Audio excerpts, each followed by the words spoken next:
Andhra, Telangana and NRI Christian matches కోసం Rebecca matrimony మీ perfect match కోసం ఇప్పుడే కాల్ చేయండి. నమస్తే, వెల్కమ్ టు వి మీడియా. నేను మీ సాయి. రీసెంట్గా జరిగిన ఒక సంఘటన, బెంగళూరు హెబ్బాల్కి వెళ్తున్న అమ్మాయి పైన లైంగిక దాడి. రైట్, ఒక్కసారి మీరు ఈ వీడియో చూస్తే మీకే అర్థమవుతుంది క్లారిటీగా బస్సులో ఏం జరిగిందనేది కూడా. ఒకసారి చూడండి. వీడు దుర్మార్గుడు. ఎస్, చూడొచ్చు. ఇతను డ్రైవర్, విక్టిమ్ ఈ అమ్మాయి అనమాట. ఇక్కడ వైట్ డ్రెస్ కనబడుతోంది కదా, మనకి క్లియర్గా వీడియోలో కనబడుతోంది కదా, ఈ అమ్మాయి వైట్ డ్రెస్ అమ్మాయి విక్టిమ్. సో మీరు వీడియో చూసారు కదా. అసలు ఏం జరిగిందంటే, హెబ్బాల్కి వెళ్తా ఉంది 500D అనే బస్ ఎక్కి ఒక అమ్మాయి. సో అమ్మాయి సాఫ్ట్వేర్ ఎంప్లాయీ. ఆ అమ్మాయి బస్సులో సీట్ లేని పక్షంలో నిలుచుకొని పైన కంబీ పట్టుకొని సో అమ్మాయి జర్నీ చేస్తూ ఉంది.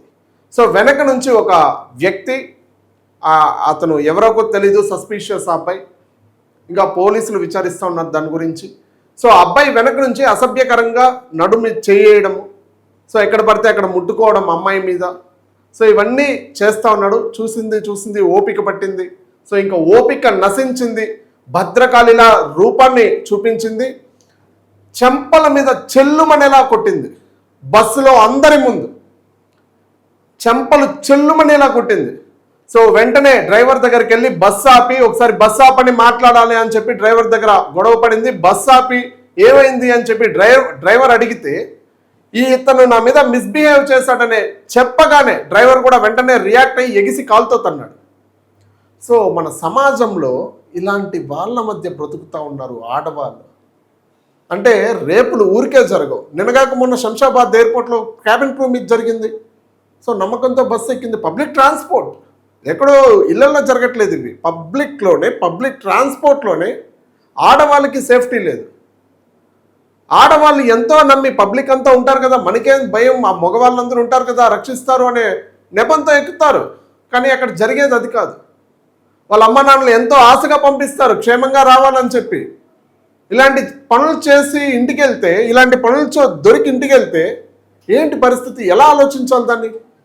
రేపులు ఎక్కడో ఊరికే జరగట్లేదు, మగవాళ్ళ మైండ్ సెట్లో జరుగుతూ ఉంది. మారాలి. ఎన్నో అవేర్నెస్ వీడియోస్ చేస్తూ ఉన్నా మారట్లేదు. ఎన్నో చెప్తా ఉన్నా, పోలీసులు ఎన్ని శిక్షణలు వేస్తూ ఉన్నా మారట్లేదు. అరే ఈరోజు పోయినామా, రేపు జైలు నుంచి బయట వచ్చినామా, బెయిల్ మీద బయట వచ్చినామా, తిన్నామా, సరదాగా ఉన్నామా, ఇవే జరిగిపోతూ ఉంది. ఇంకెలా మారుతారు యువత? ఇదేనా చేసేది? ఇదేనా ఆడపిల్లల మీద ప్రవర్తించే ప్రవర్తన? ఇదేనా? అసలు క్లియర్గా చూస్తూ ఉన్నారు, జనాలందరూ చూస్తూ ఉన్నారు. ఆడపిల్ల మీద నడుము మీద చెయ్యేస్తాడు. సిగ్గుండాల కొంచెమన్నా. చూడండి ఒకసారి, డ్రైవర్ కూడా రియాక్ట్ అయ్యాడు దాని గురించి. 500D బస్సు నెంబర్ కూడా. సో బెంగళూరులో BMT నుంచి వెళ్ళే బస్సెస్ అన్నిటికీ కూడా నెంబర్స్ కోడింగ్స్ ఉంటాయి. 2B, 5D, so 500D. So ఒక్కొక్క గమ్యస్థలానికి ఒక్కొక్క నెంబర్ ఉంటుంది, కోడ్. సో ఆఫీసులకు వెళ్ళే వాళ్ళు ఉంటారు, పొద్దున ఆఫీసులకు వెళ్ళే వాళ్ళు, అదేవిధంగా పనులకు వెళ్ళే వాళ్ళు, జీవనాధారం కోసం వెళ్ళేటోళ్ళు, వీళ్ళంతా కూడా ఉంటారు. అంటే వీడు ఈ పని చేస్తే రేపు పొద్దున బస్సు ఎక్కుతుందా అమ్మాయి? ఆ అమ్మాయి పనికి, ఆ అమ్మాయి గమ్యస్థలానికి చేరుకోగలుగుతుందా సేఫ్గా? రేపు పొద్దున నమ్మకం ఉంటుందా? సో ఎన్నోసార్లు మన ఇండియాలో చెప్పి చూసాం మారట్లే. ఇలాంటి వాళ్ళకి, ఇలాంటి పనులు చేసే వాళ్ళకి ఖచ్చితంగా కఠిన కారాగార శిక్షలు వేయాలని చెప్పి ఎన్నోసార్లు చెప్పాం. ఎన్నో జరిగాయి.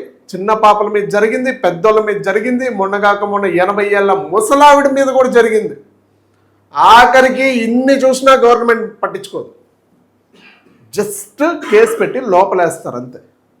ఏముండదు, లోపల ఫుడ్ తింటారు, జాలీగా బయట వస్తారు అంతే. కాళ్ళు రెగరేసుకుని బయట వస్తారు, నేను తోపుని తురుముని అని. మళ్ళీ సల్మాన్ వాళ్ళకి బయట వచ్చిన తర్వాత జస్ట్ ఆడపిల్లండి, ఆడపిల్ల. అరే మన ఇంట్లోనే ఆడపిల్లలు కదా వాళ్ళు కూడా.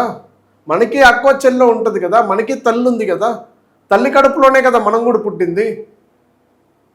తల్లి లేకపోతే మనం లేం కదా, తల్లిపాలు తాగే కదా పెరిగింది అందరూ కూడా. సో ఇలాంటి పనులు చేస్తే రేపు పొద్దున సేఫ్టీ వింగ్ అనేది చచ్చిపోతుంది. ఇంకా రక్షణ కూడా ఏం చేయలేక గమ్మునైపోతుంది ఇలాంటి రాక్షసులు తయారైతే. సో కర్ణాటక ప్రభుత్వం దీని గురించి దృష్టి సారించి వెంటనే దీనికి యాక్షన్ తీసుకోవాలని మా వి మీడియా తరఫున కోరుతా ఉన్నాం. So keep watching V media. మీ అభిప్రాయం ఏంటో కింద కామెంట్ రూపంలో చెప్పండి.